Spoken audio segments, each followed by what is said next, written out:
Okay, so someone commented in my previous video that Delta One suites doesn't have good food and French champagne, which is fair, but I got you this time because this is Air France business class.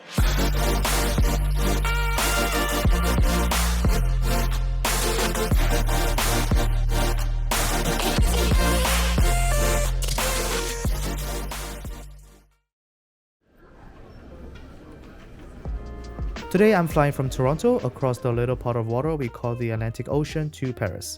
It will be on Air France's Airbus A350 and will take about 7 hours. Walking through Toronto Pearson's airport's check-in area is as efficient as driving on Toronto's highway. Not very.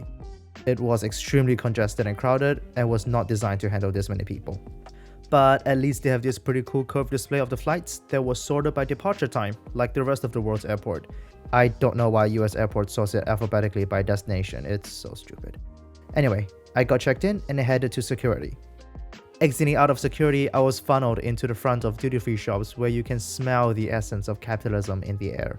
I was not interested in any of that stuff, mainly because I'm kind of broke, and I'm annoyed that Toronto Airport is so in your face about getting you to spend more money. Oh, Lego store.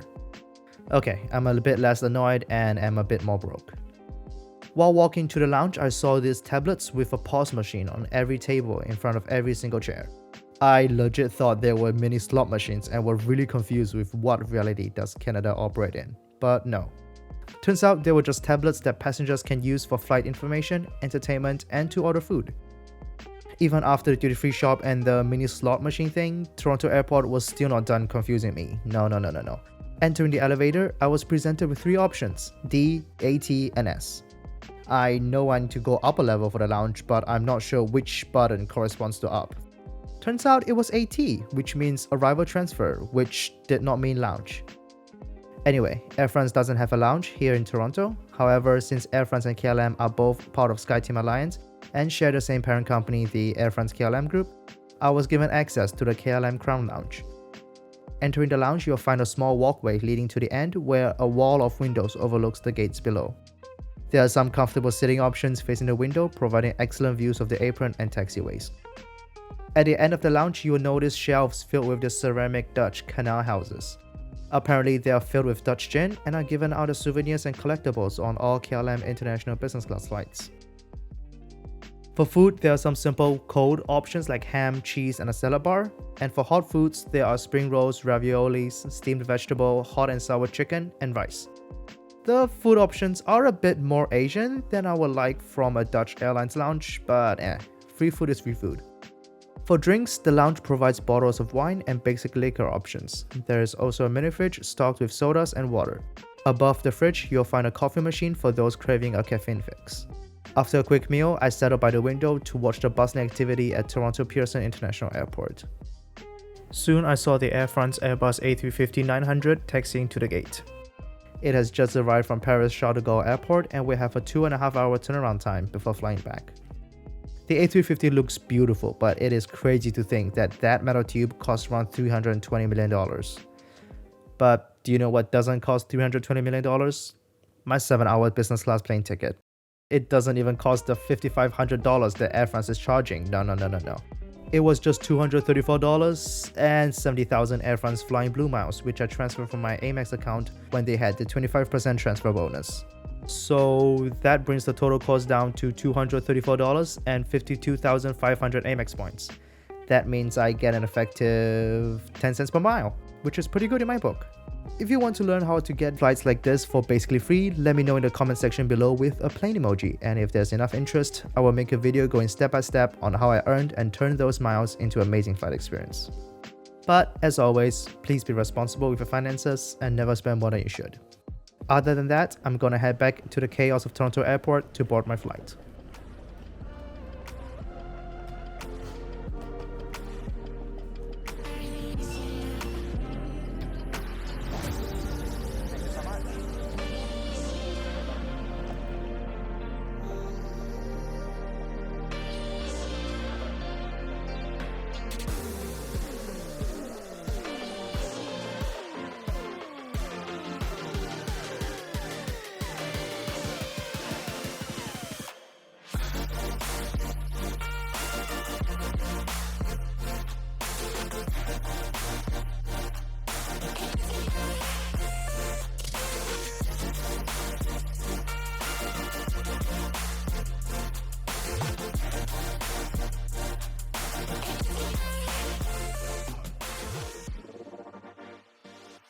Alright, let's take a quick look around the seat. Firstly, there is ample legroom, which is always appreciated. The footwell goes in pretty deep, but it does narrow down towards the end. However, it is still spacious enough for him to stuff the blankets and pillow inside for the time being. In front of me, there is a USB charging port, as well as a reminder of where the life jacket is located, although hopefully I won't find it useful. Underneath that is the tray table, which can be unlatched by first pushing it. It is not the largest tray table, and when deployed it does prevent you from getting out of the seat. However, it is pretty sturdy and does its job well. Over on the right, we have the Amenity kit. We'll take a closer look at that later on. And here's a pretty wide side table for all my stuff. On the edge, we have 3 presets for the seat. I don't know if it's just me, but that person's leg on the icon looks like the red ribbon on the Air France logo. Not sure if it's intentional, but it was pretty cool. Anyway, under that is the armrest that can be folded up if you prefer. On the wall are minimalist controls for the seat, as well as the flight attendant call button, overhead light button, and the do not disturb button. Above that is the reading light and can be dimmed with the button underneath it. On the wall of the little cabinet is the IFE remote. We'll take a closer look at that later on. And inside the cabinet, if my camera would focus, is okay, I guess it's not going to focus. But there is a bottle of water as well as a provided noise cancelling headset. Here is me and a small mirror. If you want a bigger mirror, you can use the one in front of you. It also acts as an in-flight entertainment monitor. My seat 6A has 2 windows, and their window shades are electronically operated. With a press of a button, the 2 layers of window shades come down one after the other. However, since this is a full nighttime flight, I will not be using them. Over here is also another armrest that can be folded up according to your preference. The seat is very comfortable. The headrest can be shifted up and down as well as folded to support your head, and is made of leather. The seat itself is made of dark blue fabric upholstery. Some might argue that fabric upholstery is not as luxurious as leather, but it tends to be more breathable and, in my opinion, more comfortable. Anyway, with the seatbelt fastened and champagne drunk, it was time to take off.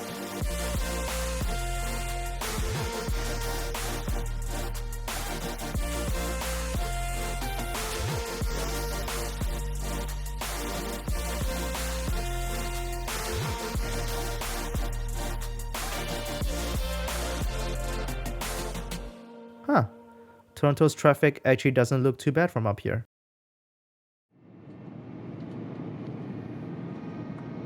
The cabin lights was changed to match the French flag, which was pretty cool, but it really looked like the Star Wars The Force Awakens poster, and I can't unsee it.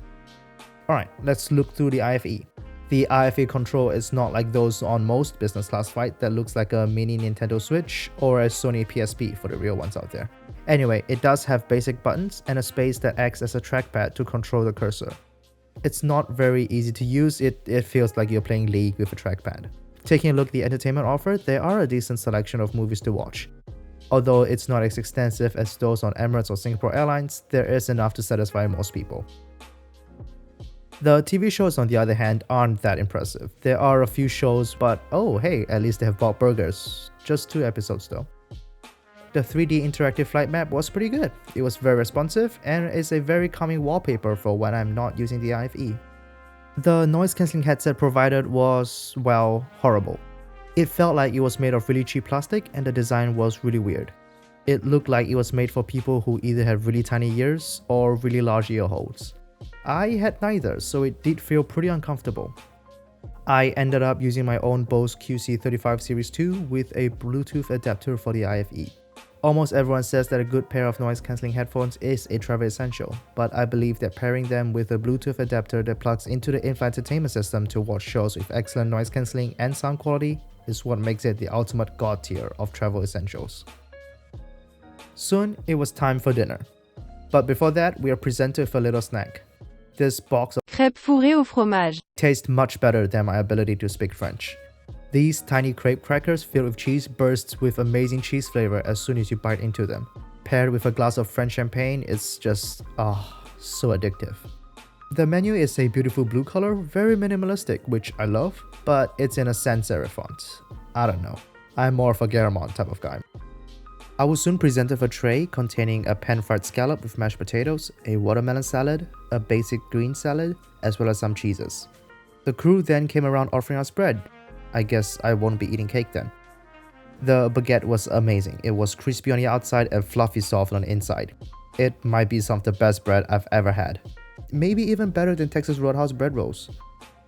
The scallop was a little bit dry, but it definitely was not lacking in flavor. It was slightly sweet and full of umami. The mashed potatoes, absolutely amazing. They had absorbed the flavors of the scallop and were also absolutely delicious.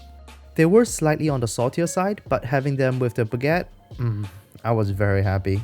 There were also 3 pieces of cheese. If you ask me what type of cheese they are assorted.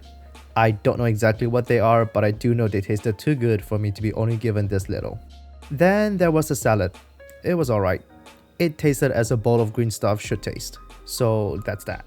The watermelon salad, on the other hand, was interesting. It is a combination of watermelon slice, raw onions, and olive oil. It was really refreshing and helped to balance out the creamy richness of the cheeses and helped to cleanse my palate for the main course. I chose the poultry options on the Air France app before my flight and kind of regretted it when I first saw it. It looked a bit too dry and didn't look very tasty, and I was wrong. After pouring the beautiful thick sauce and taking a bite, it was in fact very tasty. Although the chicken was a bit dry, considering that it is chicken breast and the fact that I'm flying in a metal tube 35,000 feet in the air, I have no complaints. The cubes of apple pair really well with the chicken. I'm a huge fan of having both savory and sweet ingredients in a dish, but finding the right balance can be challenging, and Air France nailed it. It is somewhat expected given that, well, they are French, and the fact that the menu was curated by Michelin-starred chefs. There was absolutely no evidence of a chicken being on my plate after I was done. For dessert, there was the chocolate lingot. The mousse and icing on top was creamy and velvety smooth, with an intensely deep, bittersweet richness of chocolate. This honestly might have been the best meal I've had in business class. After having that meal and another glass of champagne, I was ready for bed. But first, let's take a quick look at the amenities provided. It contained hand cream and moisturizing cooling face gel from Clarins, as well as a toothbrush with toothpaste, a pen, a pair of socks, earplugs, and an eye mask. The bag itself is made of fabric with the Air France winged seahorse logo and a red pull tag, which aligns nicely with Air France's brand aesthetics.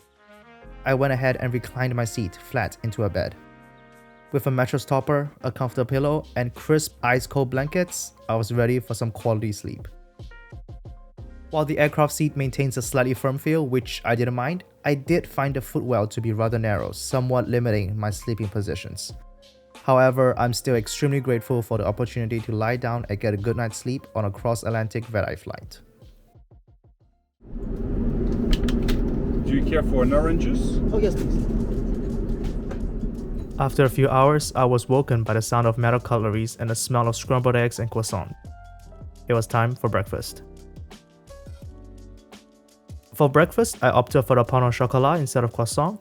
There were scrambled eggs, a chunk of tomato, some grilled mushrooms, as well as a potato rosti, which is like a pan-fried hash brown. There was also yogurt with fresh fruit and a cup of coffee latte, orange juice, and water. Overall, it was a pretty solid breakfast. I typically avoid scrambled eggs on flights because they often taste strange. However, I ended up getting them this time because I didn't have a choice. Surprisingly, it tasted much better than a scrambled egg made in an airplane galley should taste. They were fluffy, soft, and well seasoned, paired with the sourness and tartness of the grilled tomatoes. They were really good. Overall, I've got to give it to Air France Business Class. It was nothing short of amazing.